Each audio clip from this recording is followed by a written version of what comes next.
Hi guys, welcome back to my channel. Today's guest is my dad. He's like the master pumpkin carver, so he's gonna be teaching me how to carve a pumpkin. Stay tuned. Okay, so what's the first step? Well, the first step is to get an idea of what you're going to carve. And to do that, I always recommend just going online and looking for different photos. You can look at scary images from movies or masks. That's the easiest thing I find, is just go to a website that has masks for sale and zero in on a couple that you're interested in. And you need to look at the images and look at your pumpkin and decide which one is a good fit. Okay. Part of the process is the pumpkin, and not all pumpkins are the same. Some are big, some are small, some are tall, some are squat, some are sloped, some are straight. And depending on what kind of pumpkin you picked, might influence the actual design of your face. So. Okay. Something like this might be interesting. Not very difficult, but the scars would take a little bit of detail and care to do. This again is very wrinkly and it would be involving a lot of carving, so I wouldn't recommend that, especially for a beginner. Some traditional ones, you could always do a skull. Those are fairly simple. Some type of Frankenstein look. Another option is to use props. I've done some in the past where you use some kitchen knives or an axe or any type of prop you might find around your house. Actually makes it a little more interesting. Here's a disturbing one of looks like a baby. I don't think I'd recommend doing that unless you didn't want to get invited to your neighborhood parties anymore. Looking at the shape of our pumpkin, we have a very, I would say, slightly irregular, not too tall, not too squat, a little bit off center.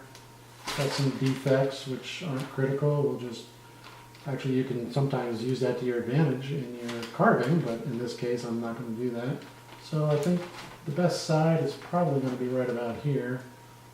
If we go too far on the other side, the face is kind of going to be looking down, and that's not going to be easy to work with. So here's the best side, and I think the winner is, out of all these choices, I'm interested in actually doing something like this without the ears, obviously. This is going to be kind of an interesting thing to create. It's not a typical pumpkin that's going to have big, large openings. This is going to have some very detailed striations and slits in it, so that could be a little bit challenging. You can do add-ons. Sometimes people, take a chunk of their pumpkin or another pumpkin and actually stick toothpicks and add on different features. I've done that in the past, but this would be effective even without ears. So. This is my inspiration. I'm not going to copy it exactly, but something along those lines. And the tools we're going to use, which I recommend, are starting out with a marker, obviously, to do some design work on your pumpkin, a wet towel to wipe off some marker as you go. And I have a carving set that I've used for many years. It's an X-Acto set. You can buy it at any hobby shop. It has many different blades, but I actually only used one or two of these. These are actually little carving blades that work very nicely as scraping tools. So you do most of your carving it's a deductive process. You're going to scrape away and sculpt as you go. So I'm going to use just one or two of these.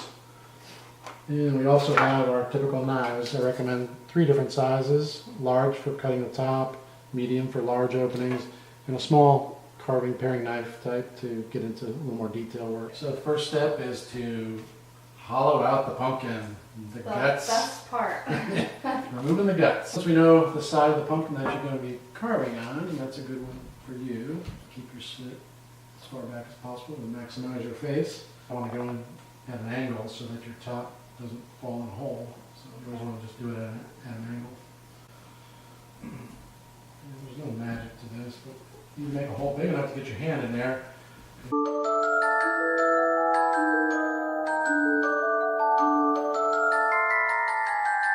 You each have a marker. Doesn't really matter the color.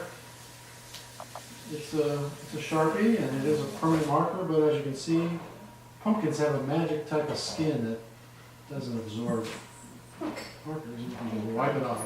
So Plus, we're going to be carving, so most of this is going to be carved off anyway, so it doesn't matter what or how much you draw on your pumpkin. Okay. So we want something, generally you don't want something that's got a lot of depth to it, because a pumpkin skin is only so thick, and you can only get so much depth in your carving. Right. So you don't want something with a big nose, or, big features. You want something that's, doable with the thickness of the skin on the pumpkin. Okay. I think I like that one. Okay. Minus the ears. Yep.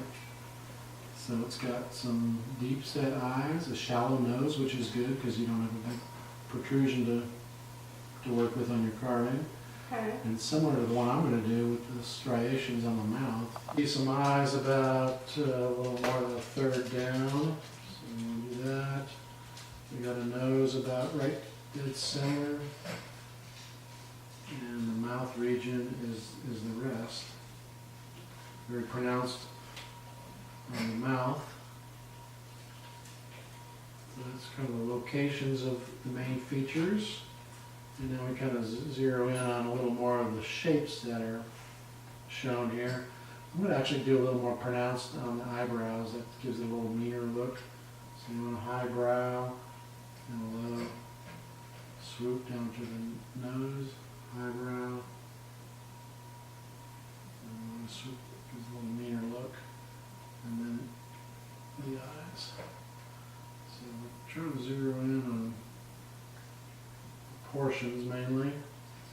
The nose is kind of a triangular shape. It's got holes. Kind of in a triangular position. Eyebrows taller, more exaggerated. And the mouth is easy. That's just going to be a bunch of striations and deep cuts. So not much to draw there. We want to carve out the cheekbones a little bit. It's kind of, it's a face that's stretching, so his cheekbones are going in. So you do want to kind of carve out a little on the sides to get it a little more vertical. So that's just a kind of carve notation. And that's pretty much all I need to get going. And a little bit more on the forehead. He does have some deep, let's call them furrows on his brow. So these are just kind of guidelines to create some ripples in his forehead. And that's my guideline. All right. And here you go for yours. You were going to do something very similar, but slightly different. Your inspiration is this guy. Cut all the way through. Yeah, just trying to cut through and get that chunk out.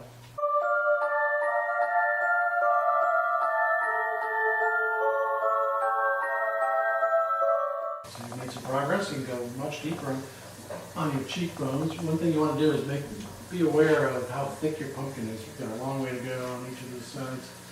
Just start hacking at it.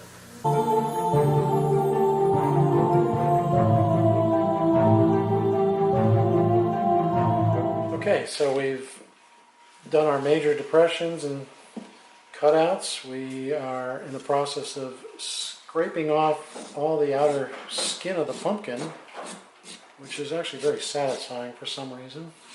But you literally take the scrape tool and take off all the outer skin. It's necessary to get the effect. And then we're also using the same tools we carved with earlier to make the depressions deeper, more pronounced. And if you do go through with a hole, so what? You make a hole and turn it into something even better.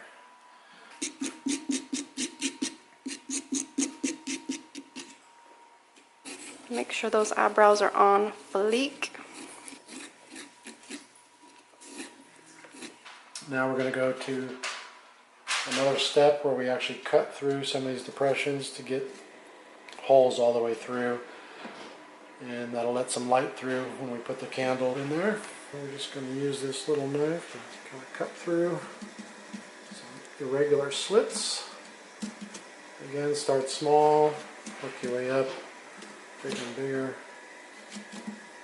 There's a slit there.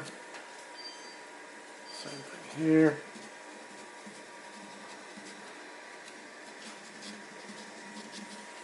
And we'll go back and smooth these out a little bit later. Starting to get some dimension to it. And you want to angle the inside of those cuts, angle them a little deeper so that it lets more light out.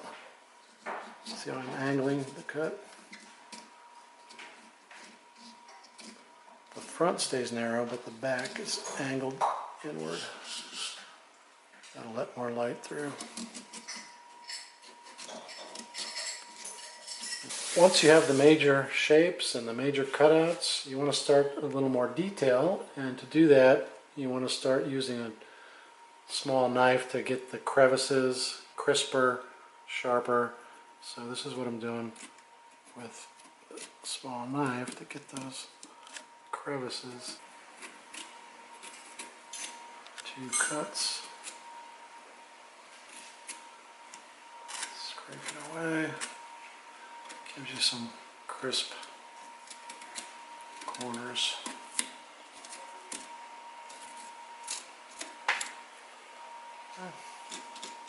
Okay, some more detail tips.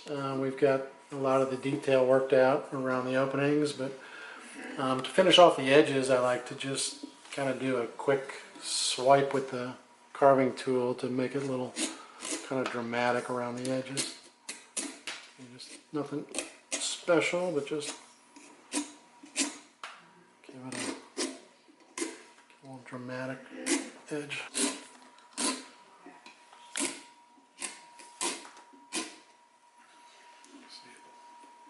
Finishes it off. And then finally the eyes. You got a couple choices on the eyes. You could leave them round like this. You could puncture them with some kind of shape. I think that's what I'm going to do. I'm going to make kind of like a cat or an alien eye. I'm going to put like an almond shape opening in each of these.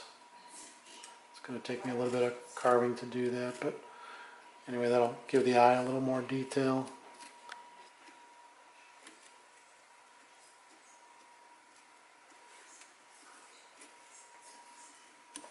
Oh!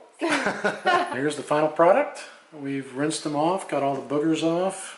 Smooth them up a little bit. The water does help keep it hydrated. That's important. After you cut all the skin off the face of the pumpkin, it won't retain its moisture. So you gotta spritz it every day at least to keep it to last a couple days till Halloween.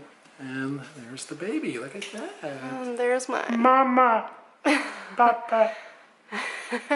Look at that. Now let's see them in action.